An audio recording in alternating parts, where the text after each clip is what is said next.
tulong nito dahil kasi it is additional volume. At ito, initiative ito ng private sector at ng government, national government.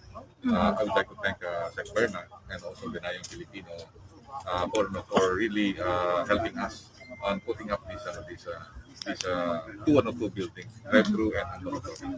And I would like also to thank ICTSI. Alam niyo si Sir Rick Quezon at si Sir Gonzales, nakita natin na talagang very active, even yung providing the volume. They procured 7 million of Moderna through the other conglomerates. And we really very, very thankful for that.